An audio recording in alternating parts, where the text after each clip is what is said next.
Hello, Mr. Ackah. Hello, Patrick. Good evening.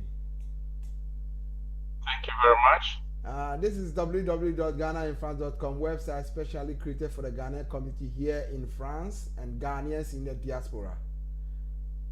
Thank you for inviting me.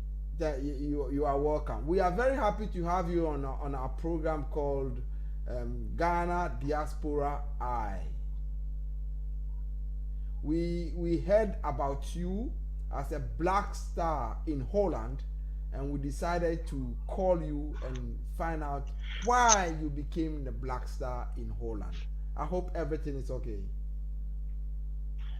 Yes, it's fine with me, Patrick. Thank you very much. We have heard a lot about Ghana in France radio program and then also web program. We have heard all the good work they are doing to support Ghanaian in diaspora communities. So thank you very much for taking this initiative on yourself. Thank you so much. Coming from a black star, we are very happy. Mr. Ackah, Okay. without taking much of your time, would like to know your full name, please. Okay. My full name is Samuel Gwane Ackah.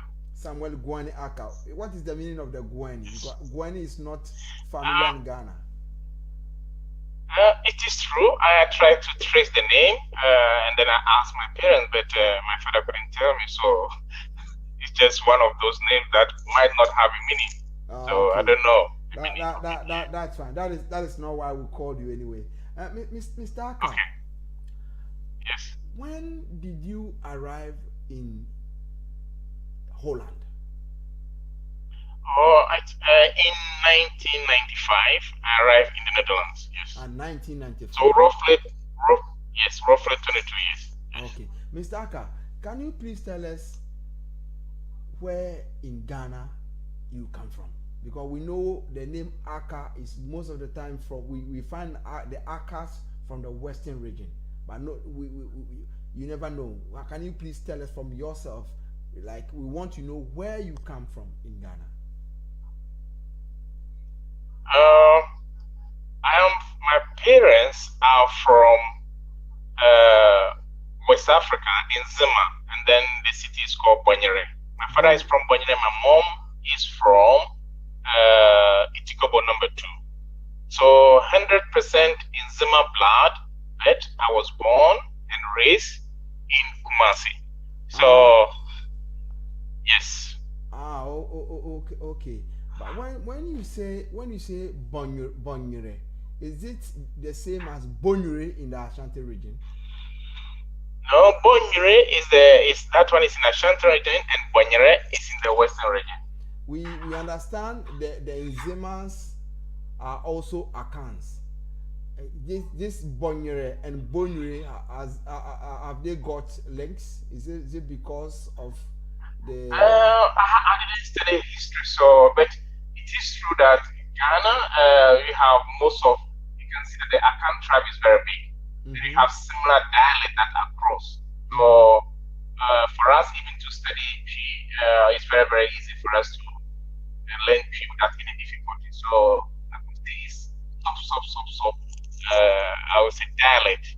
Mm-hmm. That some words you can just identify with Fanti and then identify with P. So it could be some relationship, but in the history, what I do remember is that there were a relationship between the Nzemes and the Ashanti Kingdom. Okay. So they have some part of some relationship, but in terms of the city names, that one I cannot actually tell because I don't have any facts about it. Okay, thank you so much, Mr. Ackah.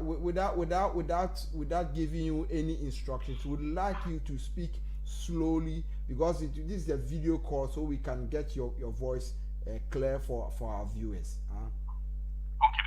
Okay. Thank you so much, Mr. Ackah. Before coming to Holland, what were you doing in Ghana? I would love to know the kind of school you went, the grades you had in Ghana before becoming a black star in Holland. In Ghana, I did studied studied at Polytechnic Institute at Kumasi. I did diesel and heavy duty mechanics. That means you are able to repair forklift, ship engines, caterpillars, those kind of stuff, mostly diesel and heavy duty machines. So that is what I did studied at KTI. And then after that, I had opportunity to study business at Polytechnic in Kumasi, but I did not complete. Then I have to travel the country, leave the country. Yes. Wow. It's so interesting because this means you didn't go out of Ghana with an empty brain. That no. At least I'm quite sure most Ghanaians, or let's say 99% of Ghanaians that leave Ghana have no empty brains because of our basic education, good education. So most Ghanaians who leave, they might have some higher education before they leave the country. Can we say you are one of the brain drained Ghanaians who came to Europe?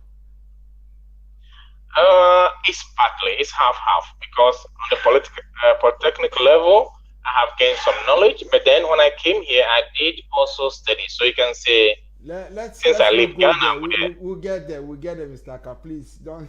Okay, it's good. Let's good. Get there. Yeah, there's a brain drain, but they have also be a brain gain. So there's a balance there. Okay, thank you, Mr. Ackah. So now let's talk about what you do here in Europe, in Holland precisely.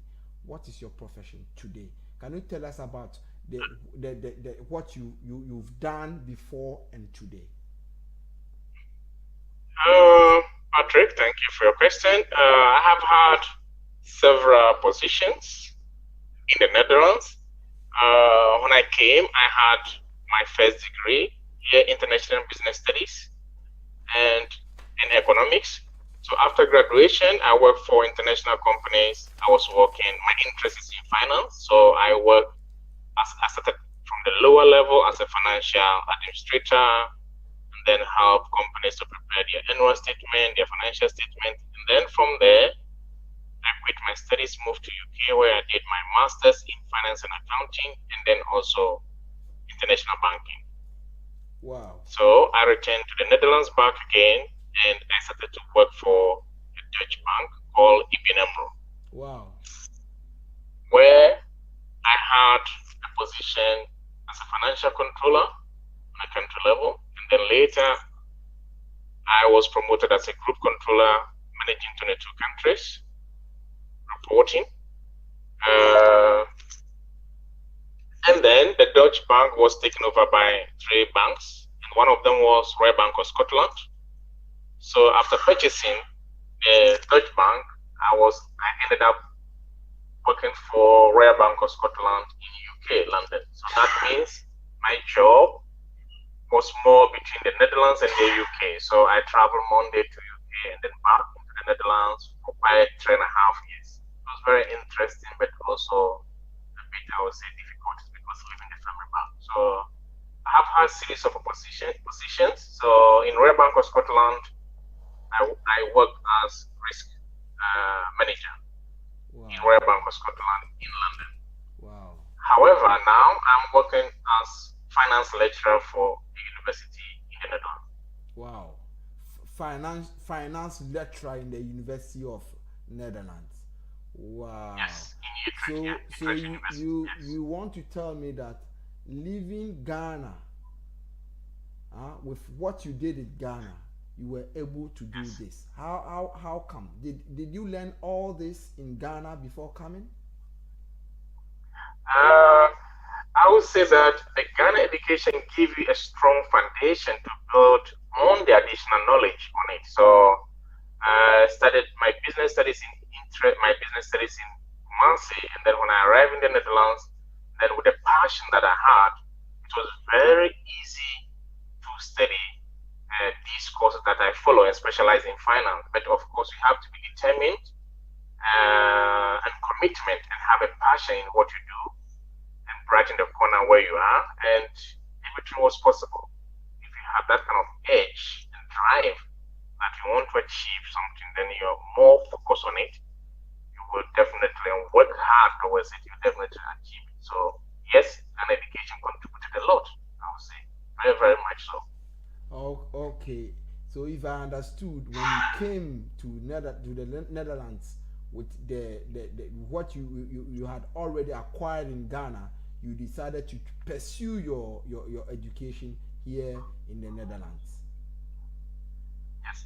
Can you raise your voice a bit so that I can hear you? Okay. What I mean is, you pursued your education in the Netherlands when you arrived, so you can Yes. that enabled you to do what you're doing today. Yes. Yes. Why did you choose to go back to school? After all, we the Ghanaians, when we travel outside, you see a coffee. So why do you come to the Netherlands instead of working and making money and go and do your bogasem in Ghana? You decide to go back to school. Why? Can you give us the secret? Um, okay, it's true. If I say a physical coffee, it's very true. Now, when you are supposed what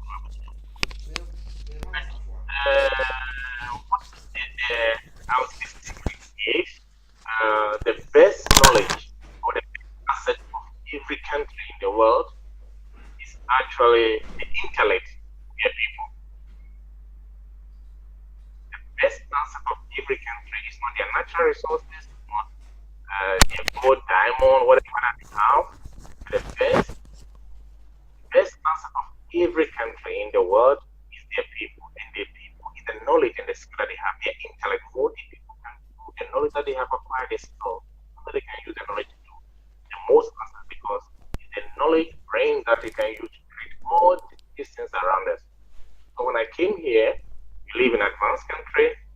I have to come and hustle, bring money home. And at the same time, I realized that having knowledge will even allow you to be able to acquire good revenues, acquire a different higher level of skill set that could be used here or Ghana effectively. So that is the passion about education that I have.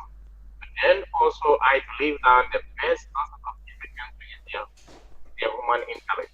Therefore, I have to put a kingdom of knowledge, and then the rest will be added. That's so sweet, Mr. Ackah. So sweet. So did you do all this after having children, or because I heard you talk about family? Did you do all this after having children, or you did this whilst you were married and with a family? After the first degree, I had one child, and then before I started my second degree, I had a second one. So with a family as well. So I went through my education with a family. So it's a more of commitment, balancing it, and then it's possible, it's doable. Okay. Can I do something with my child?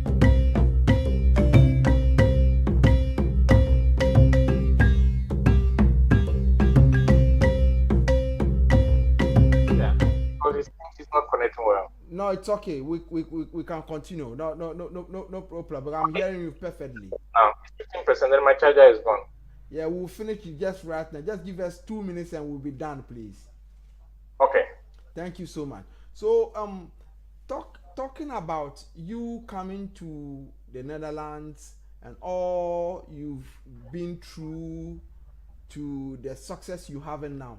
Did you get anything racism, like the way what people used to say about racism, like when you come to Europe, if you are a black man, you're not been given the chance to do what you're supposed to do and stuff like that? It is true. There are some racism in working environment or within the community, but there is racism in everywhere. Even in my own country, Ghana, you call it tribalism. You know, the way we treat ourselves in differences, and then you by calling names here and there.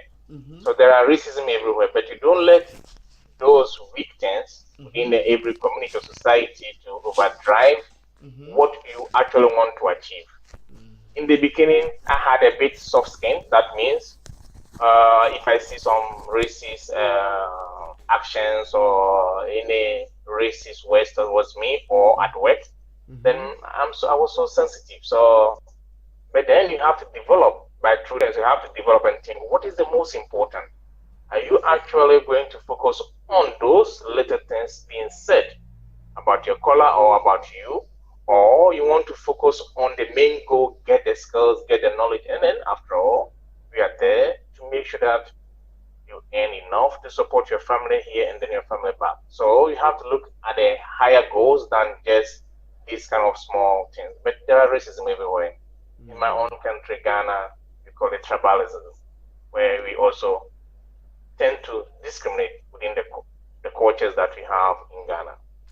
Thank you so much. There is there, but you have to really look at it and then fight and work very hard, and then of course you will succeed. Thank you so much. That's a brilliant answer to this. Can you before we complete? This is gonna be my final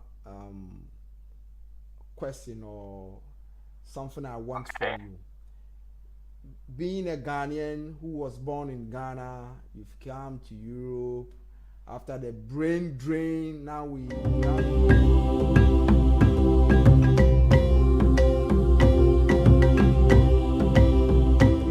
with you, somebody with this experience. What have you got for the Ghana diaspora? If you are to give us some knowledge, or give us some advice, or put something into us as a black star living in Holland. Okay. I believe that all Ghanaians in the diaspora contribute financially and non-financially to our home country. Since I arrived here, for the last 22 years, I have been doing that, supporting back home, even set up financial services, but then were not well managed. So that one collapsed. So I have interest in contributing to my country.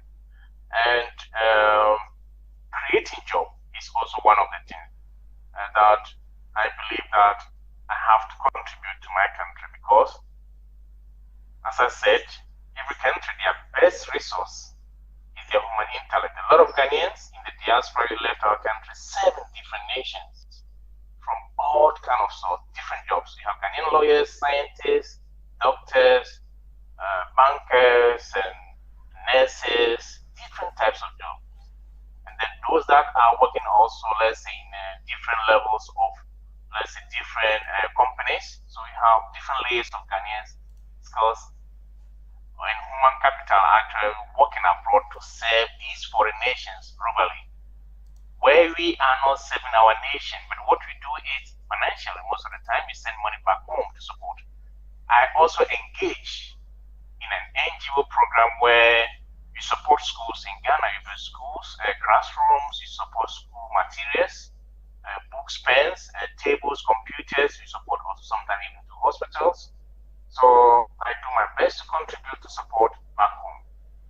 However, within the Ghanaian diaspora, I think majority of the first Ghanaian diaspora, we came here to lay the path for our future generation. And our future generation, actually, they will be our ancestors in these Western countries, or also I would say even the Asian countries. What they will have skill, knowledge, and these people, if you connect them back home to our country, they would help us develop our continent. Within the Ghanaian diaspora, I believe that the Ghanaian diaspora, you have a lot of skills and knowledge. And because we send money home, that one is known. The money that we send home is maybe 3 or 4 times than the normal development aid that we get from Western countries. So all our remittances sent back home is enormous. But there's an issue there. The issue I'm trying to address is if you send the money to Ghana, but within 1 week or 2 weeks, the money is back again within Europe or in China, because we import foreign goods. Our money does not, maybe 70% does not consume local products. If we consume local product, that means the money, the purchasing power you will be very high, and then also at the same time it will create a job and have impact on the country. Wow. And all this money you send home, about 70% will buy imported product. That means indirectly we are creating job outside the country again. We send money home to create jobs or to support to consume local products, but not. Most products are imported, and therefore the money is like tennis ball. It hit the wall, it hit Ghana, and then return back to Europe, US, or maybe Asia, buying those products. So we tend to create jobs for those companies where we buy their product, we consume their product. So the idea is, if I could in any way help either our government or within the Ghanaian community diaspora can have common understanding for creating diaspora microbonds or micro funds, where this money as a group you put together, and then you will find viable businesses in Ghana. You invest with them in them, because this will be a win-win strategy. Everybody will win. If you invest in, then of course in small businesses, the businesses will get capital, they will employ people, people will be able to have a job, they will have income, and then the income they'll be able to support their family, and then of course they'll have to pay taxes to the government. As a government benefit, the company benefit by making profit from the money that you have invested, so they'll have return on investment. And we, the diaspora that have invested in those companies, we also get the returns. So there will be a winning, everybody will be winning. Meaning that our money should consume local product to have effect on the country, to be able to create a lot of jobs. One of the things that I would be also willing, if I could have a group or work together, is to create Ghanaian diaspora voluntary program, where you have a website, all Ghanaian diaspora scientists, lawyers, doctors, technicians, and then media men like yourself, and technical people like yourself, support, where we register. So if you're going back home on holidays, we can use 1 week, use the 3 weeks to support our family, visit other places in Ghana, but you can use 1 week or 2 weeks to visit a hospital, to visit a university, to visit a company, to give, to donate free our knowledge we have. Otherwise, you serve here, we didn't serve our nation. If we don't transfer some of the skill back home and technology back home, our country will become a standstill, not being developed. So I have passion about how do we in the diaspora create jobs back home by actually connecting our skills, our knowledge, our assets together, that it will have maximum impact on our country. So I came here because I was looking for greener pasture, looking for where I can get a job to do to support the family. But based on that, I had education here. So can I create, as a diaspora, can I contribute back home to ensure that Ghanaians, children or youth in the future do not migrate massively as we did in the past, in the 80s and 90s, 2000, cannot migrate massively, but we can support the nation by creating jobs. So when they graduate from school, there will be some job availability. It will be very nice as a Ghanaian to leave the country just to go on holidays, or to go and study and come back home and serve your nation. Because if most of us are serving other countries, then how can our country actually develop? Thank you so much, Mr. Ackah. I think we will not take much of your time. You've been more than clear. But the last question is: did you study in English or in Dutch? In Dutch. In Dutch. Yes. I did study. All my studies was in English, because in the Netherlands we have international programs, so all the studies are in Dutch books, but in English. But of course, I studied the Dutch sideways as well. So besides, I can speak the language as well. So here we have international programs. So if people want to study in the Netherlands or Germany or in Europe, most of the countries they have international programs. You can study in English, not only in the UK or US. You can study in English. Okay. You can study in English as well. So thank you so much. It's a pleasure. It's a pleasure. having you on GIF TV on a program we've just created, and you are the first guest. The program. Oh, I see. Yeah, I see. you I look forward to come back later with a lot of insight in terms of diaspora issues. Of course, you are always most welcome. Ghana Diaspora Eye. Okay. Thank you very much. And I hope with the Diaspora Eye, we can get connected with a lot of diaspora professionals, Ghanaian diaspora professionals. And we can create this diaspora voluntary program where we can contribute our knowledge and experiences when you go back on holidays with companies, hospitals, and even with the government, where our advice will be needed. Otherwise, everything that we have got here, one day I will die, and then for my institution to get lost. That means the knowledge was not transferred to my country. There's so many Ghanaians as well. For example, my main can way with you. Say me here, human, baby. Me really be a answer, do baby, and I'm a good answer, baby. Don't get going. Be really be proud. Be them their group. How many could we add the bar? How many could we add the baby? The baby from company of a moment medals. Make us see could we bet pass what we are, you my wire, and when you are one and when your documents. If I come, I'm the quarter so. And correct. If I'm the question answer when one idea when you're my way, and yes, you couldn't soon to go.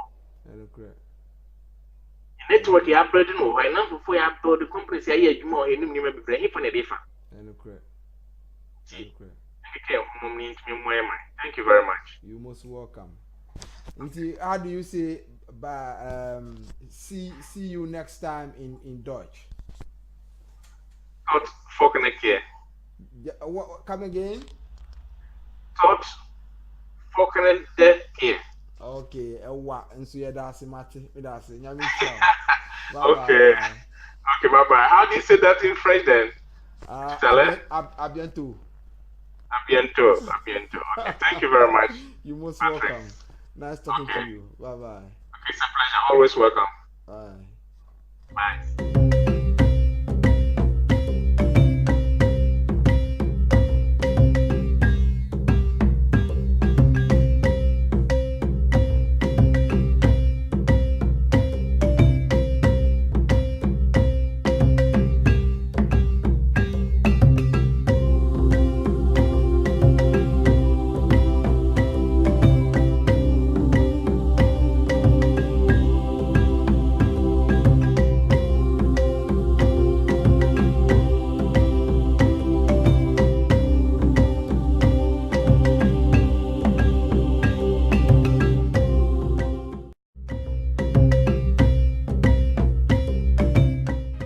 Brussels Airlines. We go the extra smile.